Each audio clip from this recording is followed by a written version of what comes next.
South Africa's investment conference kicks off today with the focus largely on how pledges from the past 2 years have been used to grow the economy. So government will also be trying to raise another 1.2 trillion rand over the next 5 years.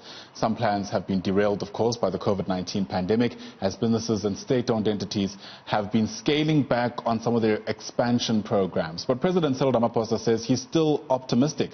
For more on this now, let's bring in Presidential Envoy, or Presidential Investment Envoy, I should add, as well as Standard Bank Deputy Chair, that's Jacko Maree. He was actually part of that special envoy that was tasked with traveling the world, selling South Africa as an investment destination.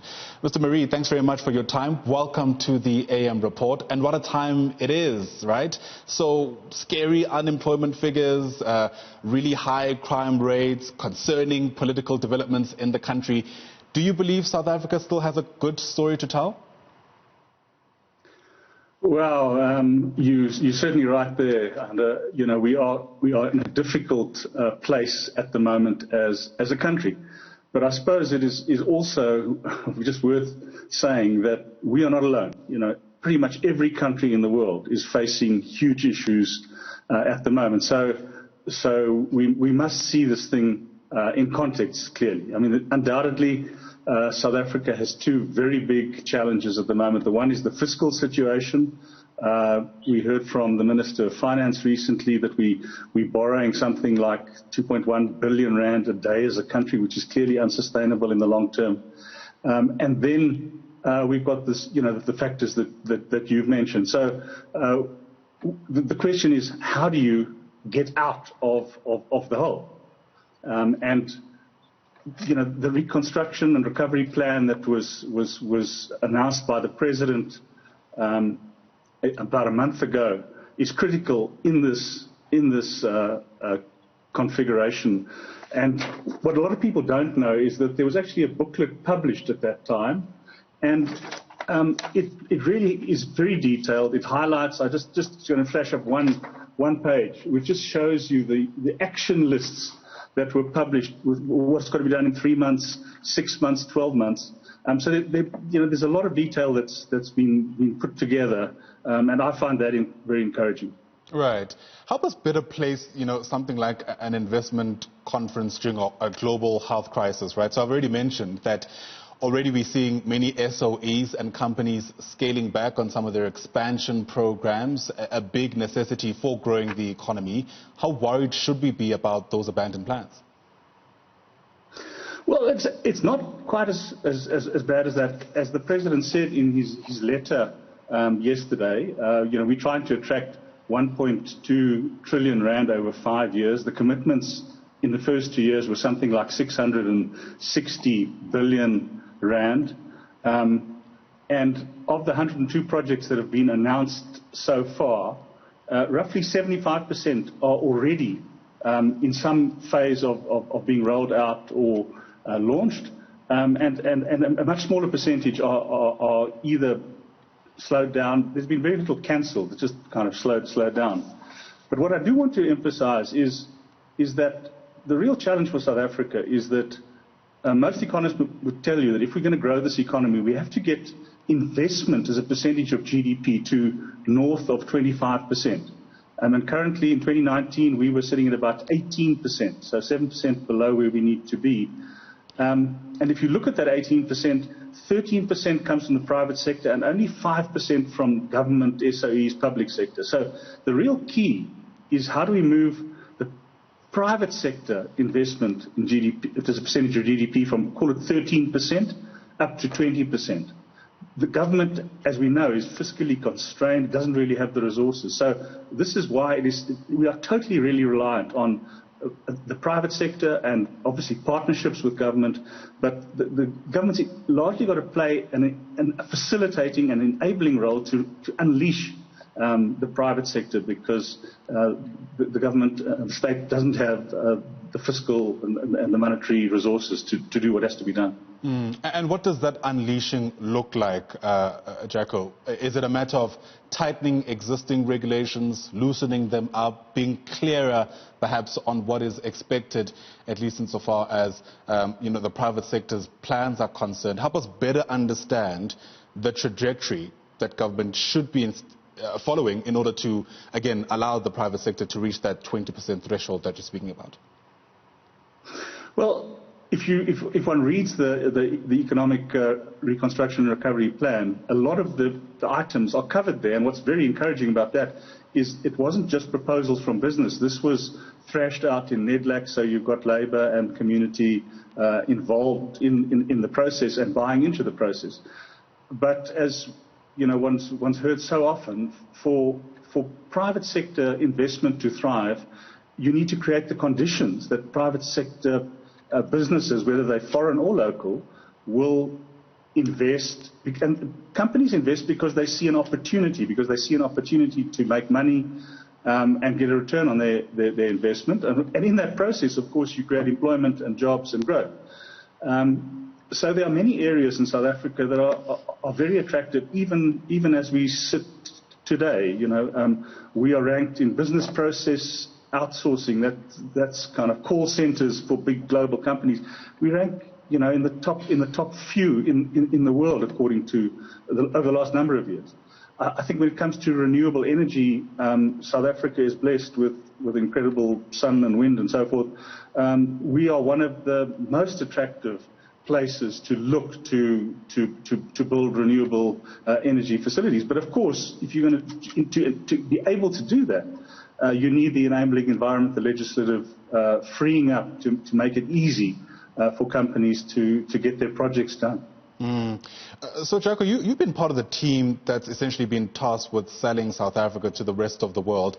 What are our potential global partners most worried about when it comes to entering some form of financial economic partnership with the country? One has to say that it really is company by company. Of course, there's a story about South Africa in general. Yeah. But the people that I talk to, the other investment envoys talk to, are specific companies that are looking for an opportunity. The opportunity may be in their industry. It may be that they see South Africa as a gateway to Africa and so therefore want to establish themselves here. So it's company by company. Of course, things like that you mentioned, crime and low growth generally, these are macro factors that clearly don't help. But each company, as I said, has its own issues that it's trying to, and opportunities that it's trying to deal with. If you are in the agricultural industry, there are huge opportunities in agro-processing in South Africa, but one of the things that you'd want assurance over time on is expropriation without compensation, just to give an example. So if you're a mining company, we've got incredible mining resources still in this country of ours, but we know that there have been lots of complications around the legislative framework that governs mining. So it's trying to solve the problems of each specific company as they are trying to invest and help them to make the investment, which will then, as I said, will then lead to a project, will lead to jobs, and ultimately growth. Yeah. I'm interested to find out how much of the winning over actually takes place during moments like an investment conference that we're starting today. To me, it almost sounds like it's almost a marathon wooing process that must have sort of been initiated, if you like, over some time. And an investment conference is really just a culmination of all those efforts. What would a successful conference mean, essentially, practically speaking, at the end of this run? You are right. This is a five-year assignment. The president set the target of 1.2 trillion rand, or $100 billion, raised of local and foreign investment over a 5-year period. So this is a long game.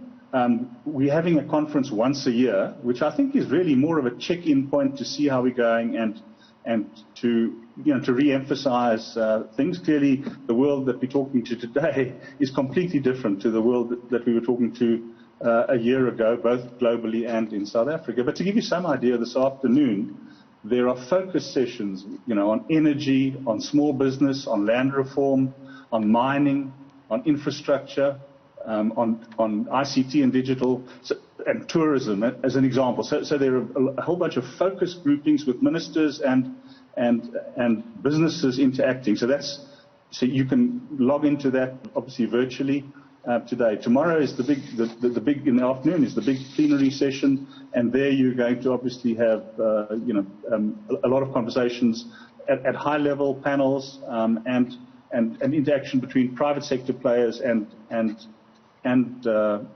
government ministers, and of course announcements of various new projects and progress that has been made. So I think these things are important, but this is a check-in point, a third one along a five-year journey. We've been going for 2.5 years now, so exactly midway through the 5-year period. And of course, many people will hear things like, I think the figure you mentioned was about 660-odd billion rand having already been pledged into supporting South Africa, at least insofar as investment is concerned. What does that actually mean? I mean, is that money in the country's coffers? Is it just a mere pledge at the moment? How does an ordinary South African make sense of that sort of development? Yes, so it's a mixture, clearly. With the President's actually mentioned in his newsletter yesterday, but of the 102 projects, something like 32 billion rands worth of projects have actually been launched. Another 380 billion rands worth of projects are already under construction and being rolled out.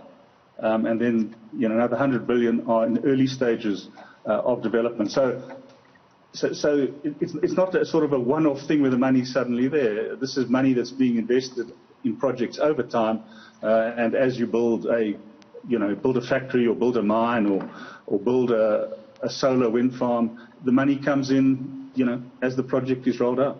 All right. Thanks very much for coming on to the AM Report, giving us a clearer understanding of the days ahead, potentially the years ahead, as we try, of course, claw back from some of the devastating impact of COVID-19, amongst many other issues. Jacko Maree is a presidential investment envoy, is also the deputy chair of Standard Bank. Really appreciate your time on the AM Report.